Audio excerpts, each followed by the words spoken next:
Hello and welcome into this edition of Preferred Professionals of America. My name is Jay McFarland and I can't wait to introduce you to Dr. Katherine Johnson. She is an energy efficiency expert. You're going to love to hear her background and experience and how she helps businesses and individuals alike. She also just finished writing an amazing story about her father and how he took on the powers that be and he won. All right, Katherine, it's such a pleasure to have you on today. I'm super excited to learn about your background, and I'm really curious, what started you down this road to energy efficiency? When you were a kid, did you say, when I grow up, I'm going to specialize in energy? How does this happen? That's a great question, and ironically, there's two funny little caveats to that. First of all, my son's name is Benjamin after, you guessed it, Benjamin Franklin.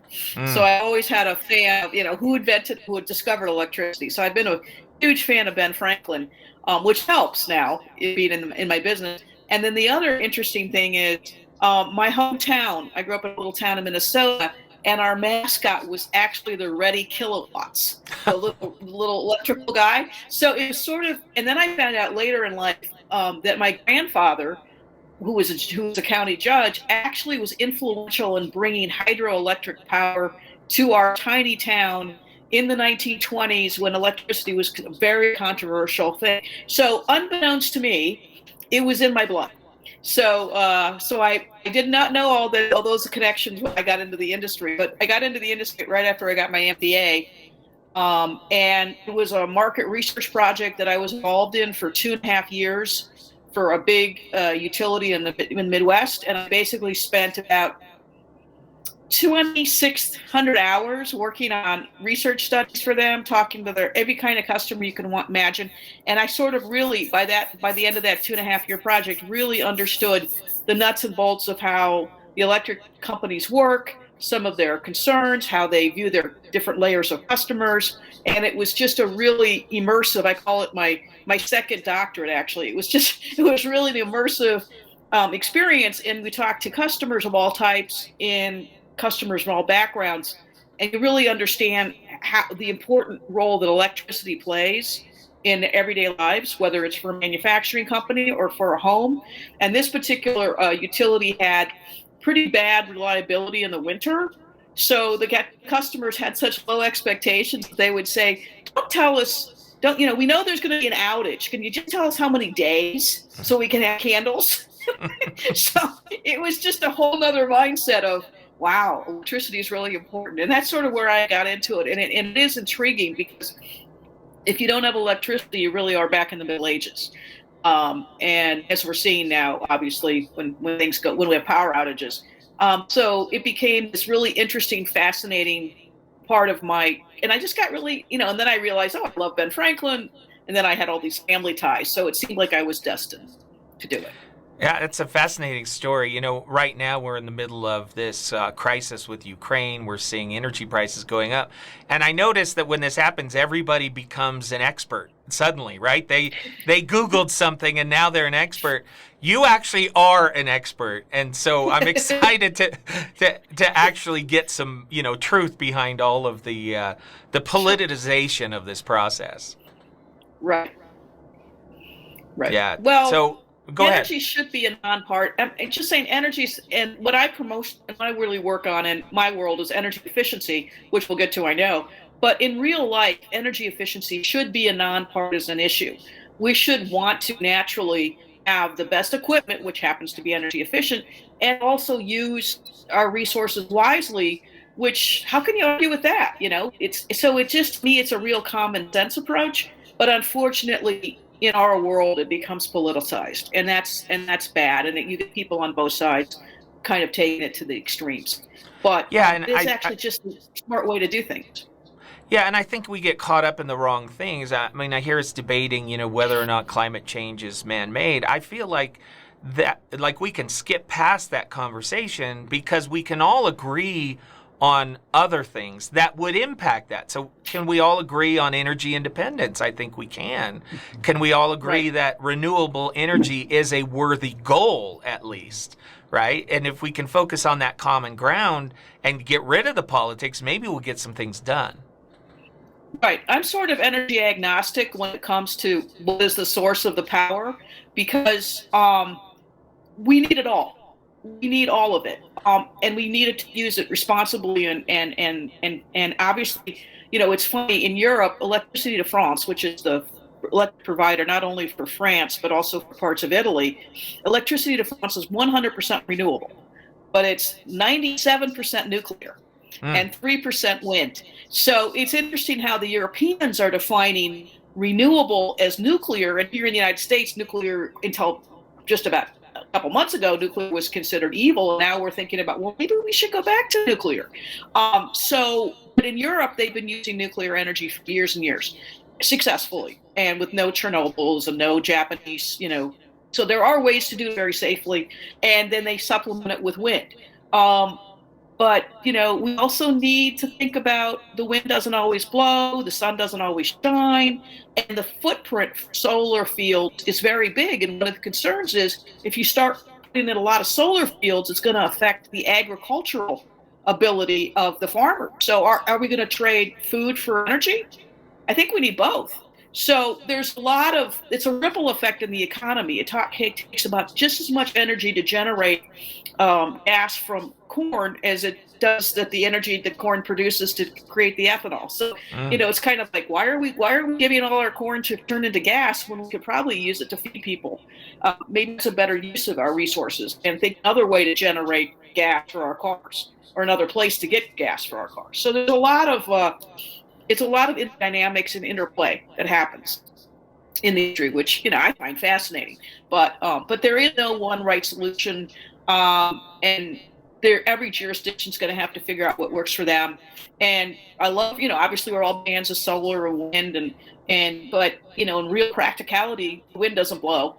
It blows in Colorado and the plains really well, but in off of Martha's Vineyard, it kills birds. So we have to take into all these effects of what are the overall total costs of operating the energy. What are we willing to trade agricultural land for solar? Are we willing to risk endangering birds for renewable wind? I mean, it's sort of like, let's think about all the options, and perhaps there's other ways. Yeah. And of course, the best way is to not use it. So that's where energy efficiency comes in. Yeah, absolutely. So you mentioned energy efficiency. This is something that we're seeing more and more big companies, smaller companies talking about their footprint. For example, I see Apple talking about this. I see Tesla talking about this.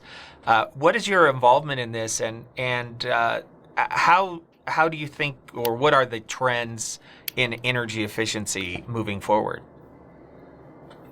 Well, energy efficiency started, I think it took a long time before it became a credible strategy. It started with Jimmy Carter in the 1979 with sitting in front of a fireplace wearing a sweater saying, we'll just all have to be able to dress better, which, a little warmer and lower the thermostat. And that is not the image that people in America want to hear. People in America are all about comfort, health, comfort, safety. We want. One of my favorite quotes was from a rural electric cooperative former general manager who said, "What Americans want is cold beer and hot showers." And so telling us not to use energy as we're just going to have to bundle up or be uncomfortable was not a message that resonated very well. So the first few years in the 1980s, it was like, what are you doing? So Finally, about the 90s, we got a little smarter, and now we're very smart. They've refined the message to the point where now people are understanding that we call it the nanowatt. It was a term coined by this man, very brilliant guy named Amy Levins, who said, the cheapest energy to have is the one you don't generate, or the nanowatt. And instead of spending all this money building new power plants to generate, whether you're going to burn coal or you're going to use water, you're going to use gas turbines, believe it or not, are very common, or whether you're going to do some other way of generating energy, the cheapest and best solution is to not have to generate it at all. And that really kind of pivoted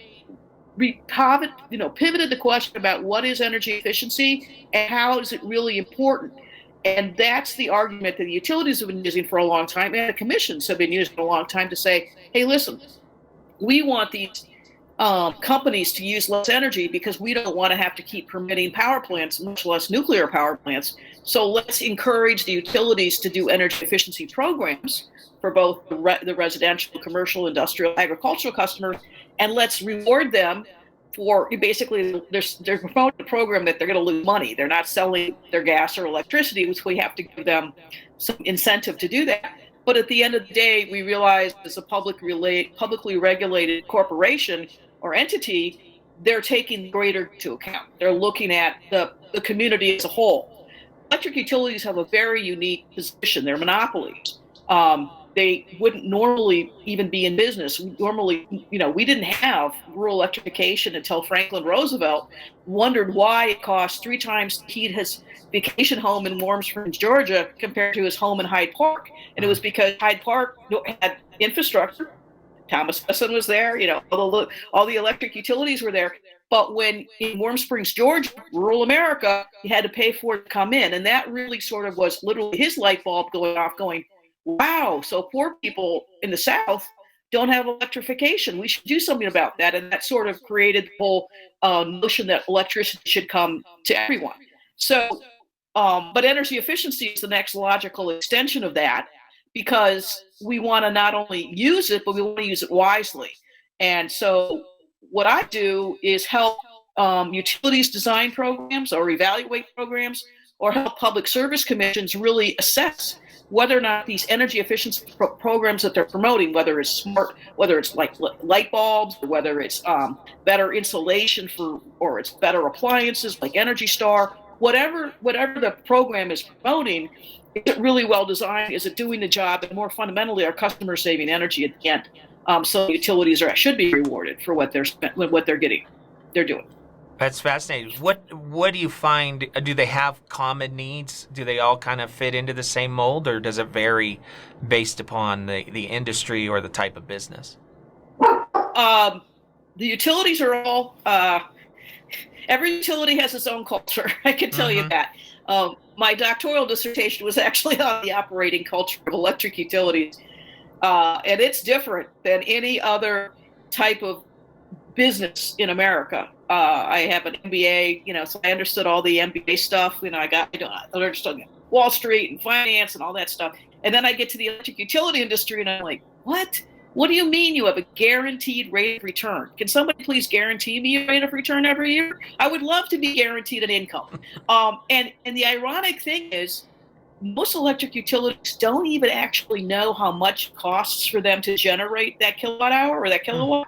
They know how much they can get in payment in compensation through the rates, to how much the commission will let them recover.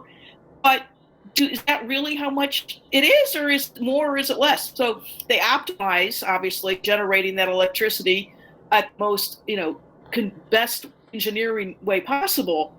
But nobody really knows how much that costs, because it's so many costs are associated with running the lines and maintaining the lines and delivering electricity and hiring all these people. So it's really it's the only industry I know of that they don't know the exact cost of how much it takes. Hershey's will tell you how much it takes to generate one chocolate bar or one chocolate kiss. Electricity engineers in general, if they're being honest, will say, we think we have a ballpark, but it's sort of like, what rate can we get? How much can we get paid for it? It's funny. It's strange. So that sort of market makes it different in that some utilities are much more aggressive about how they want to promote energy efficiency, because they see themselves maybe expanding beyond being just a traditional utility. There was this whole time during deregulation where a lot of utilities in the 90s thought that they get rid of the residential customers who don't really generate much profit and cause a lot of problems, like they don't pay their bills. So how do we get rid of the residential customers and only focus in on the big, industrial plants and the manufacturers and the big users? Unfortunately, the big users had already figured out how to do their own generation of electricity. So that became another issue. So the short answer is, every utility is different. There's different rules and cultures in place, not only in the the company, but also in the regulatory commission. Some commissions are very aggressive and want to do a lot and are pushing the envelope. We think of California, we think of Massachusetts. Other commissions, not so much. And I won't mention them because I don't want to embarrass you. Well, it is fascinating. So you have the Johnson Consulting Group, and so are these providers? Are these your core customers, or do you work with businesses as well? I work in the energy efficiency industry. I've been doing that for about 30 years. I started out working for other firms, but I'm a consultant, which means I'm really hired to analyze and sort of solve their problems. And my specialty happens to be understanding and analyzing whether or not the efficiency programs are meeting their objectives. Because electric utilities are regulated, and gas too, for that matter, but electricity is a much bigger part of what I do.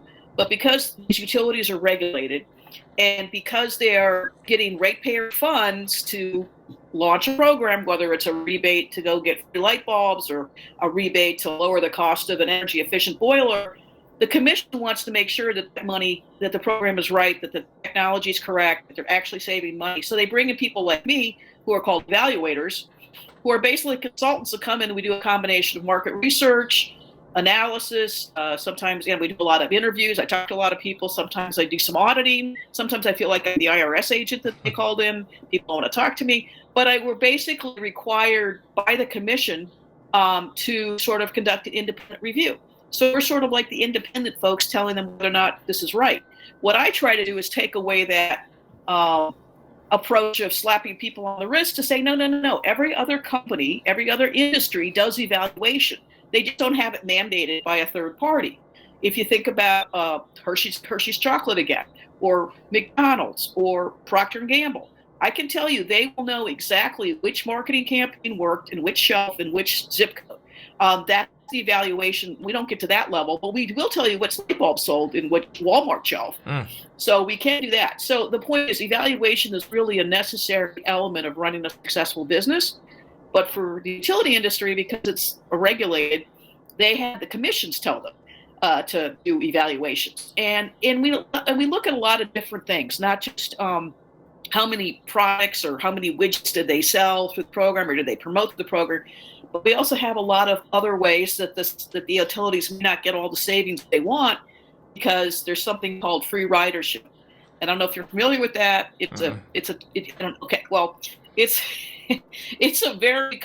I'll make it simple.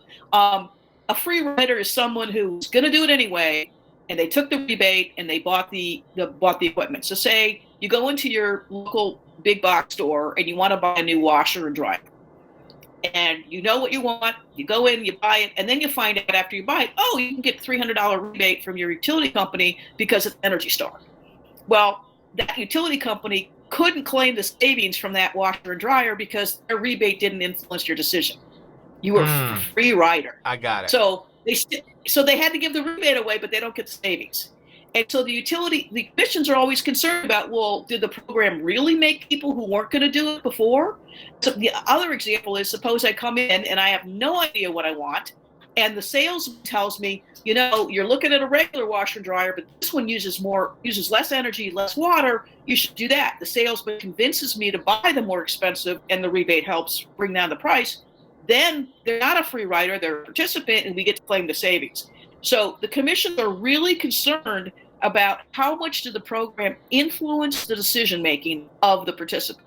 Well, we're talking about people. We're talking about people who may not remember why they bought it. And sometimes the reason they bought that washer and dryer had nothing to do with energy or water. They just liked the color, or they had it before. And so there's so many other factors that go into determining, was that influence determined by the program, or was it some other factor like they like the color?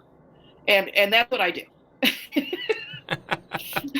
So, yeah, it's crazy. It's fun. It's fascinating, but you can tell how complicated it gets because we're often asking people questions about, why did you buy that new furnace a year ago? And they're like, we bought a new furnace a year ago? Well, I don't know. Because we needed it. It broke down. I don't know. And so there's a lot of strategies and challenges to going out back and asking someone, why did you buy it? And it's not a purchase that people generally make very often. It's not like I bought the car because it was a nice color and I get a car every 5 years. People buy maybe one roof in their life, maybe two water heaters, one air conditioner, maybe two, depending on how they live in their house. These are not purchases that you show off to your neighbors. Like, come see my new furnace, come see my new water heater. No, it's stuff that nobody cares about until it breaks. But it's stuff that uses an awful lot of energy. And not even refrigerators are becoming more important and more of a focal point. But in general, the stuff that energy efficiency folks rebate are things that nobody brags about. It's not like I have the coolest water heater in the neighborhood. Who knows? I mean, nobody cares. It's not. There's no prestige attached to the purchase, so it makes it even less of a memorable purchase. It's not like, oh yeah, I remember I bought that water heater because it made me feel good I was saving the planet. No, I bought the water heater because I had 2 inches of water standing in my basement and I needed a replacement. See, these are not, so this makes it even more complicated. So, the car dealers have fun. They can figure out why people buy their cars, but water heater manufacturers, like, what do we have to do to sell these water heaters? Yeah. Like, in a rebate program. Yeah, I'm curious, do you find that consumers are becoming more educated and more concerned about these types of things? Or are they just still looking at color and price? There's something called the halo effect when I do a market research survey. Well, we ask them, why did you go out and buy this energy efficient furnace? And they're going to want to say, because I was really good. And I really care about the environment. When the answer in track through is they don't remember that they bought it, or their contractor recommended it to them, or they just needed it, and it was what was on the truck. So the halo effect is sort of what you get when you talk to people in the mall, at the supermarket. Oh yeah, absolutely, I care about energy efficiency, and I care about the carbon footprint and all that stuff. In reality, most people don't. And most people don't really think about it unless it's broken in the basement. I wrote a paper once about water heaters being a forgotten appliance that sits in the basement or the closet. Nobody cares about them, and they're sort of sad until they stop working, and then everybody cares. So there's the halo effect, which you get in the survey research you see, the commercials, the carbon footprint kind of stuff, and then the reality is 90% of Americans don't think about it. And the 10% who do already were free riders because they were going to buy it anyway. Didn't need a rebate. So ironically, the people that the utility industry most appealed to, the energy efficiency, are those who would have done it anyway. So you're like, So that becomes a dilemma too. So you understand the kind of work I do is really interesting. It sort of flies in the face of conventional marketing research. We don't want the early adopters. We want the folks that we want to be able to convince people to do something, but somehow convince them, and then they immediately forget why they did it. So, it's a challenge. Yeah, I'm curious, with all of your expertise and your background, and you're working with this every single day, where do you see the future of energy going? If you had your magic 8 ball or your crystal ball out, where are we heading? Well, energy is always important. I mean, it's literally what brings us from the Middle Ages to America, to modern life. If you think about our houses and how much more energy we're using, even though they're built better, we have what they call plug load, vampire loads. People are, having big screen TVs and multiple computers and phones, and our energy usage is increasing. Our energy intensity, that is the amount of energy we're using, is increasing, even though the appliances have gotten more efficient. So energy is always, and now we're in the middle of a conflict, which will obviously affect our gas prices, which will have a ripple effect on a lot of different areas of the economy as well. But energy is always going to be important. It's considered about, I think, 1/6 of the economy is energy related. But if you think about it, it affects everything. So this is why there's been this increased need for where are we going to get our energy from? We have to modernize the grid because we've had power outages. I think everybody can recall the horrible things that happened in Texas when the grid failed and people died. So when energy isn't working, when the electricity is off, people die. And it's a big deal. When gas isn't the gas service isn't correct, houses or buildings blow up and people die. It's a life and death kind of thing. So energy has to continue to be important. The concern is, where are we going to get it and how are we going to maintain it? And so that becomes do we do energy independence? Do we just all go electric, which it seems sort of a little premature? Do we do a mix, which I'm kind of an advocate of? I'm energy agnostic. I want everything, because depending on where I am, I'll either want to solar charge my phone, or I'll want to, plug into my house. So I think we need everything, but energy is going to become an even more important topic as it becomes involved in the geopolitical crises. The whole reason part of the reason the Ukraine Germany thing was Russia was selling gas through its pipeline to Germany, and now it's so the war over energy is not the first time we're having an issue over it. Won't be the last. But energy is always an important component of civilization, of modern civilization. So It's going to continue to be an important. It's just now people are realizing that it's not just about turning on gadgets. It's also about how much pollution are we causing? What are the side effects of Japanese nuclear power plant that leaks, or what are the side effects of a Chernobyl? What are the side effects of electricity going out and people dying in hospitals or something because they it didn't turn on? And also new technologies that are consuming energy, like crypto. I mean, exactly. The energy footprint of crypto is massive. Right. Right. So we're going to make all these advances in promoting renewable energy, and we're going to switch to a currency that uses energy. It doesn't make sense. And a lot of this concern is, well, it's lovely, but it's not necessarily it's well placed. I mean, I think people need to be a little bit more practical about an advocate. We need everything, and to the extent for our own security, can we be more energy independent? Absolutely. Would that keep us safer? Probably. And so, and I'm not advocating what we do, but I just think that we need to, as a national strategy, think about how, especially since America is sort of the savior to certainly other countries, we need to think about how can we best preserve our resources to also then share with the world, because we're a very fortunate country. Yeah, absolutely. I could talk with you about energy for days. There's so many questions. But I also want to focus on some of your recent projects. I know you've written 6 ebooks. You've talked about many of the papers you've written, and you've contributed to textbooks. But you also have a kind of a unique project, a new book called Grit and Granite. This is based upon you and your father and certain events in your family's lives. Tell us about it. Yes. Oh, yeah. This was a story that was near and dear to my heart because I lived it. And so it's a fictionalized approach of a story where a small town lawyer, and the way it kind of opens up in my book, it says the small town lawyer's dreams turn into a nightmare.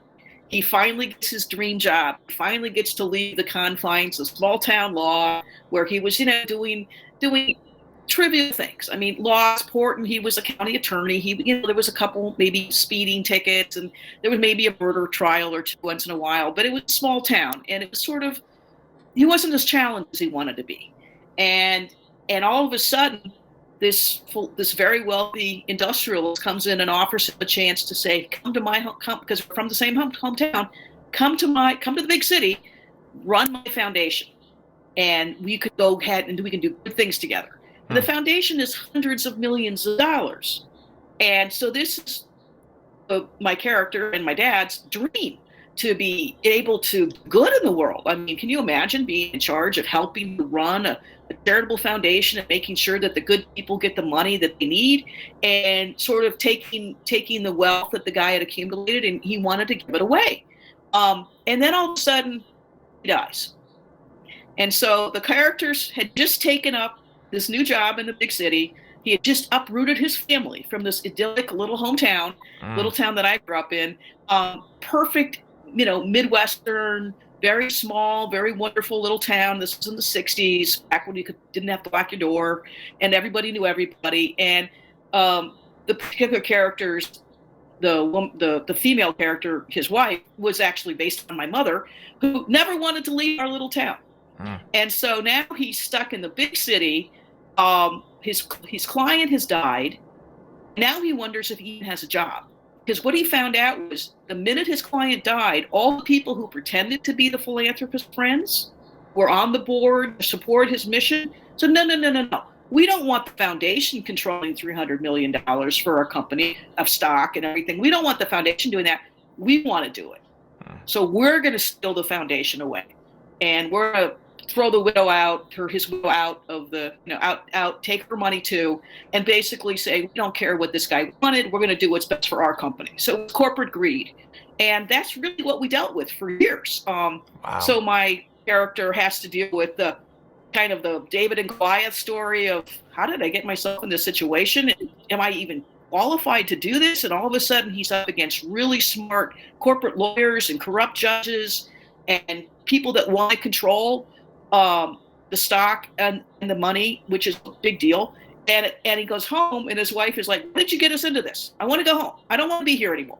So there's this tension that exists through the book where he didn't really plan on it, but it happened. And how is he going to do it? And how is he going to do it and still keep his marriage together and his family together when he's busy off fighting against people who really literally want to steal and rob and be corrupt? And so part of it is also his disillusionment, because he starts out as a very idealistic lawyer, thinking that, lawyers really do want to do the right thing.